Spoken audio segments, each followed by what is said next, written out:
Bridgerton season 3 trailer release होने से पहले ही काफी हलचल मचा चुकी है।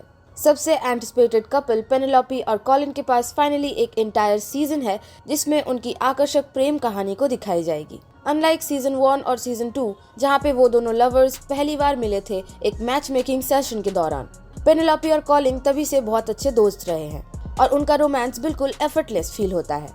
सीजन 2 पेनेलोपी के लिए क्वाइट डिफिकल्ट रहा क्योंकि उसने अपने बेस्ट फ्रेंड एलोइस को खो दिया था। जब एलोइस को पता चला था कि पेनेलोपी ही लेडी व्हिसलडाउन है और वो बिट्रेड फील करके उसके साथ अपनी दोस्ती को तोड़ चुकी थी। उसके सबसे अच्छे दोस्त ने फायदे से ज्यादा नुकसान पहुंचाया था और उसने अब दोस्त बनने से इनकार कर दिया। समय के साथ साथ पेनेलोपी अकेली होती गई और अब सीजन 3 में उसने फाइनली डिसाइड किया है कि वो अब एक हस्बैंड ढूंढेगी और वहां से बाहर निकलेगी। चलिए let's take a look of the all 4 episodes of Bridgerton season 3 volume 1 जो कि रिलीज हुई है मई 16 में।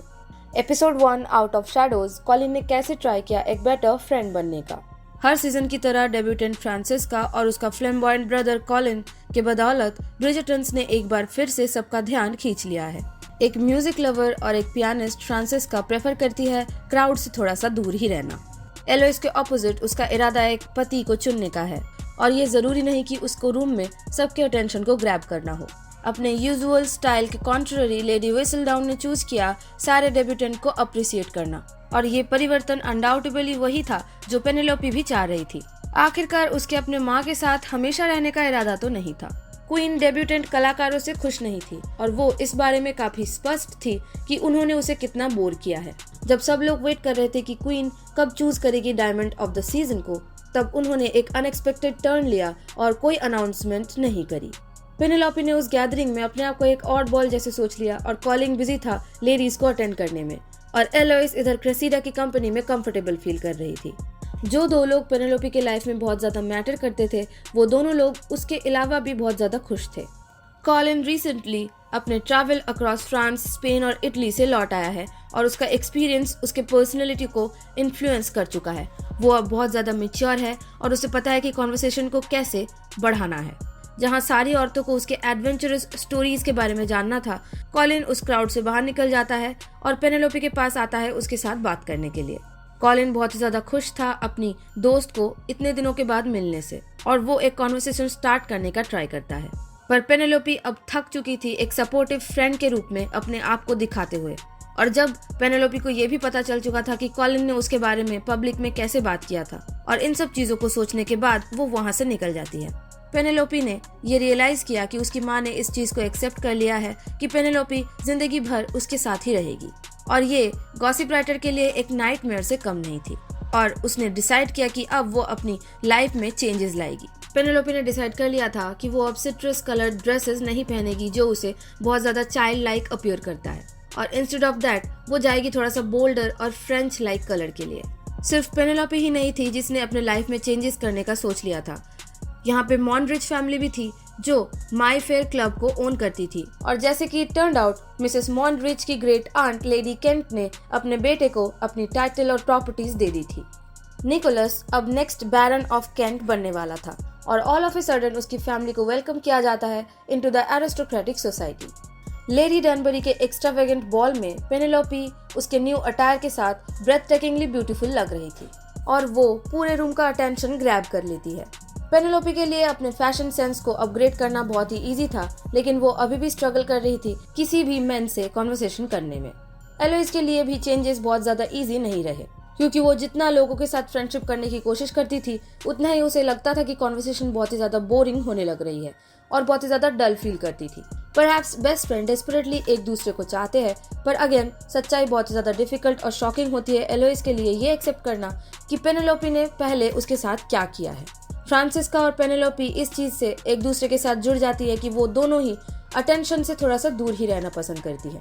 फ्रांसिस्का पेनेलोपी को डांस फ्लोर में जाने से पहले ये एक इम्पॉर्टेंट चीज याद दिलाती है कि उसे बहुत ज्यादा कंफर्टेबल नहीं होना है दीवार के सामने खड़े होने से। पर पेनेलोपी के लिए लाइफ इजी नहीं थी क्योंकि उसी समय क्रेसिडा उसके गाउन के ऊपर स्टेप ऑन करती है और उसकी possibility of establishing a relationship with Lord Debling को खत्म करने की कोशिश करती है। पेनेलोपे एम्बैरेस होकर बॉल से निकल जाती है और इसी के साथ episode 1 of Bridgerton season 3 volume 1 खत्म होता है, जहाँ पे कॉलिन उसे फॉलो करते हुए बाहर जाता है। कॉलिन पेनेलोपी के लिए कंसर्न था और वो जब देखता है कि वो all of a sudden ball से निकल जाती है तो वो उसे संभालने के लिए बाहर जाता है। और जैसे ही वो बाहर जाता है पेनेलोपी का एक इमोशनल आउटबर्स्ट निकल जाता है। पेनेलोपी अपने आप को एक स्पिन स्टार कहती है और वो कहती है कि वो कितनी ज्यादा टायर्ड हो चुकी है एक प्रोस्पेक्टिव मैच को ढूंढने में, स्पेशली तब जब उसके ऊपर कोई इंटरेस्ट नहीं दिखा रहा है। पेनेलोपी कॉलिन को ये भी कहती है कि उसको ये बात बहुत बुरी लगी है कि कॉलिन ने ऐसा कहा है कि वो कभी भी पेनेलोपी को डेट नहीं करेगा और इसीलिए वो उसके साथ टच में नहीं रहना चाहती है।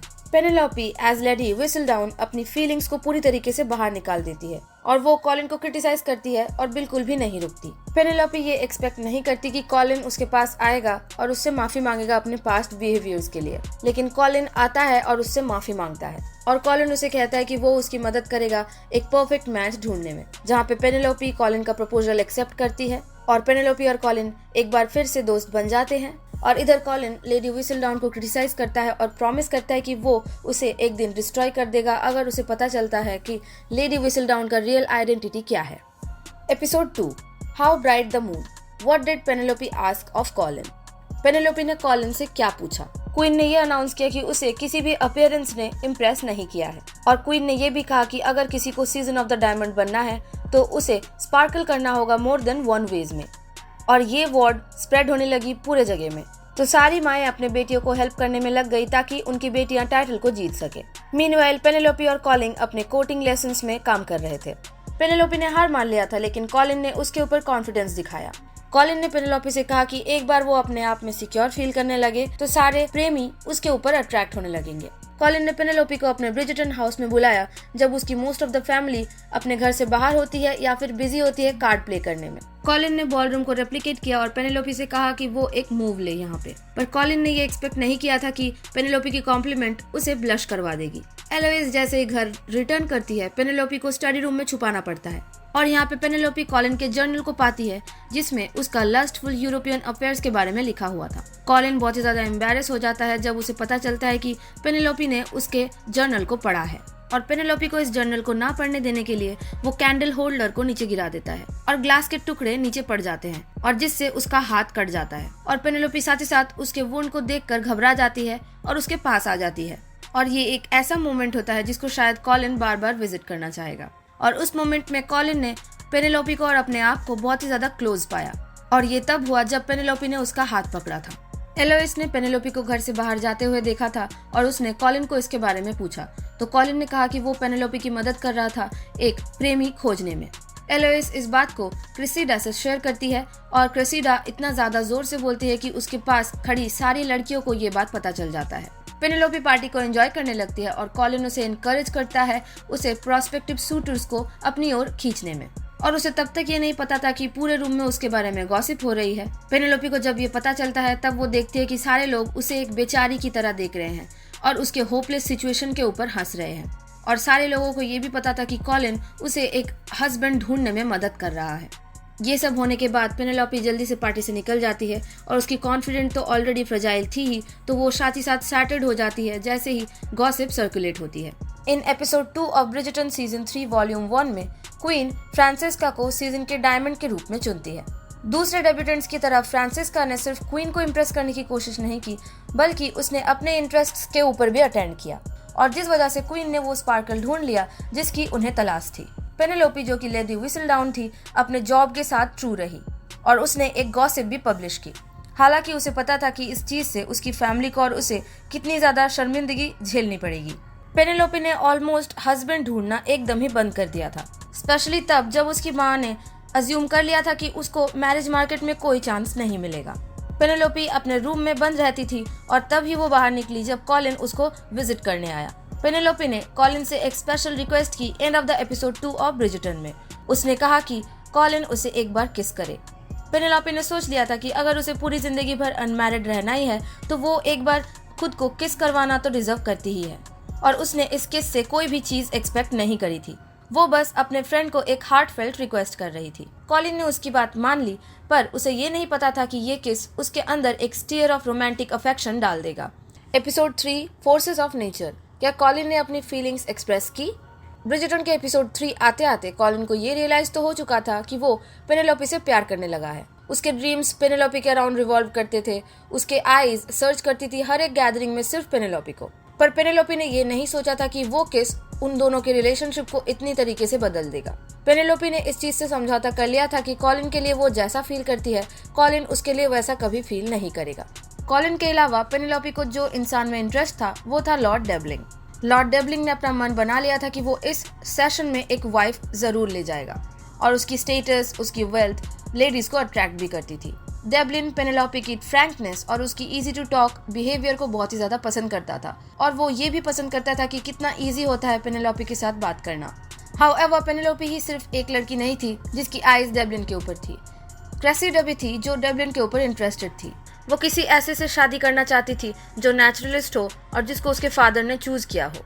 कॉलिन को ये बात बहुत ही ज्यादा बॉदर करती है कि पेनेलोपी डेबलिन में इंटरेस्टेड है। कॉलिन ने अपने ट्रू फीलिंग्स को कन्फेस भी नहीं कर पाया था, पर साथ ही साथ उसके लिए ये चीज इजी नहीं था देखना कि पेनेलोपी किसी दूसरे मर्द को अपनी ओर खींच रही है।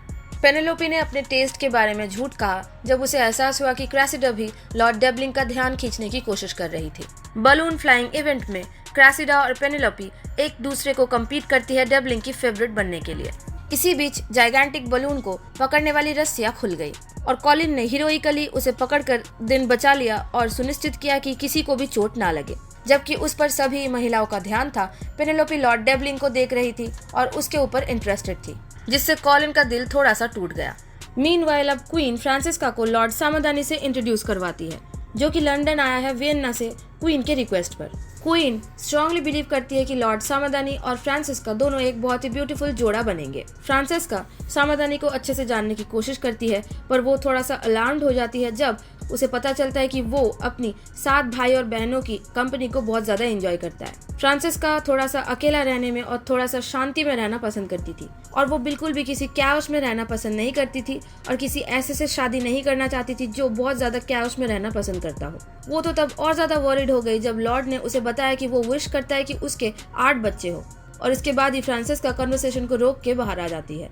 वो अकेली नहीं थी जिसको थोड़ा सा ब्रेक चाहिए था कैओस से। वहाँ पे लॉर्ड किलमार्टिन भी था जो उसके पास खड़ा हुआ। फ्रांसिस्का तब थोड़ा सा इम्प्रेस्ड हुई जब उसने देखा कि वो कोई कन्वर्सेशन स्टार्ट करने की कोशिश नहीं कर रहा है, बल्कि सिर्फ साइलेंट होकर उसके पास रह रहा है। बेनेडिक्ट ब्रिजर्टन ने भी शायद इस सेशन में अपनी मैच ढूंढ ली थी, लेडी टिली आर्नोल्ड के रूप में। विडोअर के डायरेक्ट और फियरलेस अप्रोच ने बेनेडिक्ट को बहुत ही ज्यादा इम्प्रेस किया।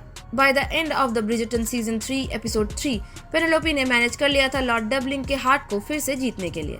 वो पूरी तरीके से ऑथेंटिक थी और डेबलिन ने ये बिलीव कर लिया था कि वो किसी ऐसे को अप्रिशिएट जरूर करेगा जिसका टेस्ट उसके टेस्ट से अलग हो और वो अपने आप को बिजी रख सके जब वो अपने नेचर स्टडिंग में बिजी होगा। लेडी ब्रिजर्टन को पता चलता है कि कॉलिन पेनेलोपी से प्यार करने लगा है और वो उसे एडवाइस करती है जल्दी कोई कदम उठाने के लिए बिफोर इट्स टू लेट। तो कॉलिन लोगों को गैदर करता है और फाइनली करेज जुटाकर अपनी फीलिंग्स को पेनेलोपी के लिए कहने के लिए मान जाता है। बट पहले वो कुछ कह पाता, लॉर्ड डेबलिंग रिक्वेस्ट करता है पेनेलोपी को अपने साथ डांस करने के लिए और कॉलिन हार मान लेता है। सीजन 3 ऑफ ब्रिजर्टन में हम मिलते हैं लेडी डनबरी के भाई मर्कस से, जो कंट्री साइड आया है to get accustomed to the social life of Mayfair. Marcus lady Bridgerton में थोड़ा सा इंटरेस्ट दिखाता है जब माँ फ्रांसिस्का यानी उसकी बेटी के लिए प्री ऑक्यूपाइड थी ताकि वो अपनी बेटी के लिए एक सूटेबल मैच ढूंढ सके। उसके साथ साथ वो माइंड नहीं कर रही थी जो अटेंशन उसे उस जेंटलमैन से मिल रहा था। पर लेडी डनबरी अपने भाई से बहुत ज्यादा खुश नहीं थी और उसके पीछे कोई एक पॉसिबल सीक्रेट हो सकता है। लॉर्ड डेबलिंग ने अब पेनेलोपी के ऊपर एक सीरियस इंटरेस्ट लिया था और पेनेलोपी भी इसके साथ खुश थी। वो लिटरली एक हस्बैंड चाहती थी और एट द सेम टाइम वो इस बात से थोड़ी सी वरीड थी कि शायद वो किसी ऐसे से शादी कर लेगी जिसको वो प्यार नहीं करती। पर पेनेलोपी को डिसाइड करना था बिटवीन सिक्योर लाइफ और लव के अंदर। और given the fact that Colin के पास इतनी करेज नहीं थी कि वो अपनी फीलिंग्स को कन्फेस कर पाए, तो उसने बिलीव किया कि एक सिक्योर लाइफ अपने हस्बैंड के साथ अच्छी होगी rather than living with her mother. Meanwhile Colin ने अपने फेट के ऊपर घुटने टेक दिए थे और वो अपने दर्द को छुपाने के लिए अब मद्यपान करने लगा। लेडी ब्रिजर्टन तब सरप्राइज्ड हुई जब उसने जॉन स्टार्लिंग, जो कि अर्ल ऑफ किलमार्टिन थे, उनके डोर स्टेप तक आए और फ्रांसिस्का को बुलाने लगे। फ्रांसिस्का बहुत ज्यादा खुश हुई उस जेंटलमैन को देखकर जो उसके साथ साइलेंस शेयर करना चाहता था और फर्स्ट टाइम के जैसे ही वो दोनों एक साथ साइलेंटली बैठे एक दूसरे के साथ। उन दोनों का साइलेंस लॉर्ड समाधानी के इंटरप्शन से टूट गया। लॉर्ड समाधानी अभी भी होपफुल था कि वो सीजन के डायमंड के साथ एक रिलेशनशिप बिल्ड करेगा। नेक्स्ट टाइम जब लॉर्ड किलमार्टिन के पास फ्रांसिस्का आती है तो वो उसे एगरली अप्रोच करती है, पर लॉर्ड किलमार्टिन वहाँ से चला जाता है जब वो उसे कहती है कि जो रास्ते में सेलो प्लेयर बजा रहे थे जो म्यूजिक, वो उसे पसंद नहीं आया। और जैसे ही लॉर्ड किलमार्टिन वहाँ से चले जाते हैं तो फ्रांसिस्का को लगने लगता है कि शायद वो दोनों राइट मैच नहीं है और फ्रांसिस्का मूव ऑन करने की ट्राई करती है। क्वींस के बॉल के एंड में लॉर्ड किलमार्टिन फिर से फ्रांसिस्का को अप्रोच करते हैं और जैसे ही फ्रांसिस्का उन्हें इग्नोर करने की कोशिश करती है, वो फ्रांसिस्का को एक पियानो नोट देता है जिसमें वही वाली म्यूजिक है जो उन्होंने स्ट्रीट्स में सुनी थी। फ्रांसिस्का बहुत ज्यादा प्लेजेंटली सरप्राइज्ड थी क्योंकि उसने देखा कि उसने ऐसे ही अरेंज किया है नोट्स को जैसे वो चाहती थी। फ्रांसिस्का की आंखों में चमक देख के लेडी ब्रिजटन समझ जाती है कि उसकी बेटी लॉर्ड किलमार्टिन के प्यार में पड़ चुकी है। ब्रिजटन सीजन 3 के एपिसोड 4 आते आते लॉर्ड डेबलिंग लेडी फ्रीदरिंगटन से परमिशन मांगने जाता है पेनेलोपी का हाथ मांगने के लिए और वो उसे खुशी खुशी ये परमिशन दे देती है। पेनेलोपी ने अपने लव को सैक्रिफाइस कर दिया था और उसने ये सोच लिया था कि शायद ये कुछ बेटरमेंट के लिए ही हो रहा है। कॉलिन ने अपने आप को डिस्ट्रैक्ट करने का ट्राई किया, पर जब उसकी माँ ने अनाउंस किया कि लॉर्ड डेबलिंग पेनेलोपी को प्रपोज करने वाले हैं मैरिज के लिए, उसने रियलाइज किया कि वो बहुत ज्यादा रिग्रेट करने वाला है अगर वो पेनेलोपी को खो देता है तो कॉलिन बॉल में पहुंचता है और पेनेलोपी को अप्रोच करता है और पेनेलोपी तब लॉर्ड डेबलिंग के साथ डांस कर रही होती है। उसके बाद कॉलिन पेनेलोपी के पास जाके भीख मांगता है कि वो लॉर्ड डेबलिंग से शादी ना करे और वो चाहता है कि पेनेलोपी को समझ आए कि वो बेटर डिजर्व करती है। मीनवाइल क्रासीडा इस अपॉर्चुनिटी को हाथ से छोड़ना नहीं चाहती और वो डेबलिन के पास जाती है और वो उसे एक डांस के लिए कहती है और डांस करते करते वो डेबलिन को बताती है कि कॉलिन और पेनेलोपी बहुत ज्यादा पुराने समय से फ्रेंड रह चुके हैं और उनका घर भी एक दूसरे के अपोजिट है। डेबलिन को रियलाइज होता है कि कॉलिन ही शायद वो रीजन है जिसकी वजह से पेनेलोपी अपना मोस्ट ऑफ द टाइम्स अपने विंडो से बाहर देखते हुए गुजारती है। पेनेलोपी कॉलिन का प्रपोजल डिसएग्री करती है और वो फिर से लॉर्ड डेबलिंग को अप्रोच करने के लिए जाती है, पर लॉर्ड डेबलिंग उसे रिजेक्ट कर देता है इस डर से कि उसकी फीलिंग्स कॉलिन के लिए शायद उसके मैरिज को डिसरप्ट ना कर दे। रिजेक्टेड होने के बाद पेनेलोपी अपने कैरेज में चढ़ जाती है और घर की ओर बढ़ती है। कॉलिन पेनेलोपी को फॉलो करता है और उसके कैरेज को किसी तरह से स्टॉप करता है। पेनेलोपी उसे फिर से एक बार चांस देती है उसे जो बोलना है बोलने के लिए। ब्रिजटन सीजन 3 वॉल्यूम 1 एपिसोड 4 के एंड में कॉलिन फाइनली अपना करेज जुटाता है और पेनेलोपी को अपने फीलिंग्स के बारे में बता देता है। पहले तो उसे लगता है कि ये सीरियस नहीं है, पर बाद में जब उसे पता चलता है कि हर एक बात सच है तो वो भी अपने फीलिंग्स को एडमिट करती है और वो उसे बताती है कि वो भी चाहती है कि वो दोनों एक दूसरे के साथ more than just a friends रहें। और उसके बाद शुरू होती है एक पैशनेट लव मेकिंग सेशन की जो श्योरली पूरा फ्लर्ट करने वाला है सोशल मीडिया पे जब तक कि वॉल्यूम 2 रिलीज नहीं हो जाता जून 13 में। कॉलिन ब्रिजटन अब पूरी तरीके से रेडी है पेनेलोपी फ्रीदरिंगटन को अपनी पत्नी बनाने के लिए और वाइल पेनेलोपी इस प्रपोजल को हैप्पीली एक्सेप्ट करने वाली है होपफुली, पर यहाँ पे एक पार्ट जरूर रह गया है जिसको कॉलिन को अभी भी डिस्कवर करना बाकी है पेनेलोपी के बारे में और हम यहाँ से ड्रामा और मोमेंटरी सेपरेशन एक्सपेक्ट कर सकते हैं जब कॉलिन को पता चलेगा कि लेडी व्हिसलडाउन इज पेनेलोपी। और क्या एलोइस ट्रूथ को गिव अवे कर देगी और कैसे कॉलिन और पेनेलोपी की रिलेशनशिप उसे अफेक्ट करने वाली है। हमें इस चीज को देखने के लिए 1 महीना वेट तो करना ही पड़ेगा।